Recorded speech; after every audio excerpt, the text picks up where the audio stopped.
Imagina un país tan pequeño que puedes cruzarlo en una hora. Un lugar escondido en las montañas más altas de Europa, sin aeropuerto, sin ejército. Y sin embargo, lleva existiendo más de 700 años.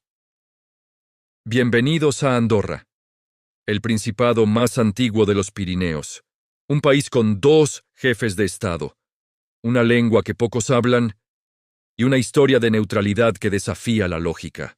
Hoy viajaremos desde leyendas de Carlomagno, pasando por tratados medievales únicos, hasta llegar a un paraíso fiscal que se reinventó como destino turístico. Prepárate, porque Andorra no es solo esquí y compras, es un milagro político. Si te gusta descubrir el mundo un país a la vez, suscríbete ahora. Hoy, Andorra. Todo comienza con una leyenda. Se dice que en el año 800, Carlomagno, el gran emperador del Sacro Imperio, luchaba contra los musulmanes en los Pirineos. Los habitantes de estos valles lo ayudaron, y como recompensa, el emperador les otorgó autonomía. ¿Es cierto? Probablemente no. Pero la leyenda fundacional de Andorra se basa en este relato. Lo que sí sabemos es que en el siglo IX, estos valles comenzaron a organizarse bajo la protección del obispo de Urgell, en la actual Cataluña. Pero en la Edad Media, el poder era disputado. El obispo de Urgell quería controlar la zona, pero también los condes de Foix, nobles franceses poderosos. Durante décadas hubo conflictos, tensiones, incluso violencia, hasta que en 1278 ocurrió algo único en la historia. Firmaron un tratado llamado el Pareach, y ese documento crearía el país más extraño de Europa. El Pareach de 1278 fue un acuerdo brillante. En lugar de que uno ganara y el otro perdiera, compartirían el poder. El obispo de Urgell y el conde de Foix se convertirían en copríncipes de Andorra. Sí, leíste bien. 2 jefes de Estado. Uno eclesiástico, otro laico. Uno español, otro francés. Y así, Andorra nació como un coprincipado, que sigue existiendo hoy. Pero hay un giro. Con el tiempo, el título de conde de Foix pasó al rey de Navarra, luego al rey de Francia, y después de la Revolución Francesa, al presidente de Francia. Así que hoy, los 2 jefes de Estado de Andorra son el obispo de Urgell y el presidente de la República Francesa.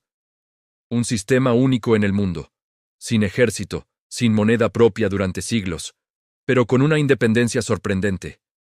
Andorra es pequeña, pero su ubicación es peligrosa, entre Francia y España.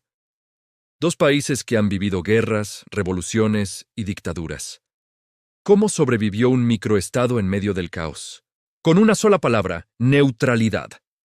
Durante la Guerra de Independencia Española, Andorra se mantuvo al margen. En la Primera Guerra Mundial, declaró neutralidad, aunque muchos andorranos lucharon como voluntarios en el bando francés. Pero el momento más crítico llegó en 1936, la Guerra Civil Española. Andorra quedó entre republicanos y franquistas. El país acogió refugiados de ambos bandos, pero nunca tomó partido. En la Segunda Guerra Mundial, Andorra fue un punto clave para la resistencia.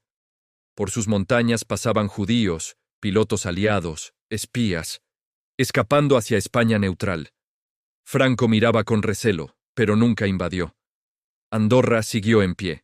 Hasta los años 50, Andorra era un país aislado, sin carreteras buenas, sin electricidad en todas las casas, sin conexión real con el mundo. Pero todo cambió con el turismo. Primero llegaron los esquíes. Los Pirineos son perfectos para deportes de invierno.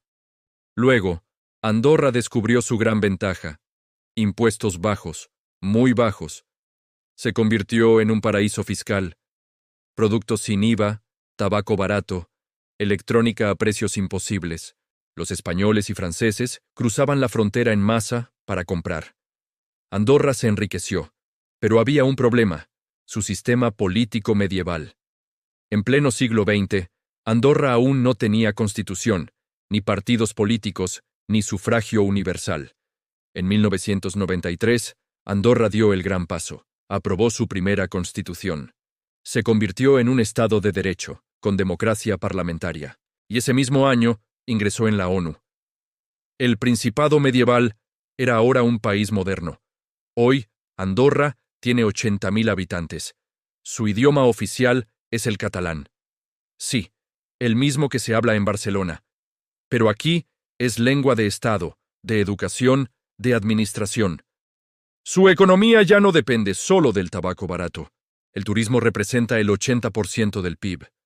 Esquí en invierno, senderismo en verano, compras todo el año. Andorra no está en la Unión Europea, pero usa el euro. No tiene aeropuerto, pero recibe millones de visitantes. No tiene ejército, pero tiene una de las policías más eficientes de Europa. Es un país que demostró que no hace falta ser grande para ser relevante, que la neutralidad puede ser una estrategia, y que un tratado del siglo XIII puede seguir funcionando en el siglo XXI. De Carlomagno a la ONU, pasando por 2 príncipes y 0 guerras. Esta es Andorra. Un recordatorio de que a veces lo pequeño es lo más resistente. ¿Qué país te gustaría que cubramos mañana? ¿Angola, Antigua y Barbuda, Arabia Saudita? Déjamelo en los comentarios. No olvides darle like si aprendiste algo nuevo hoy. Esto es Nombre de tu canal, Historia del Mundo, un país por día. Nos vemos en el próximo destino.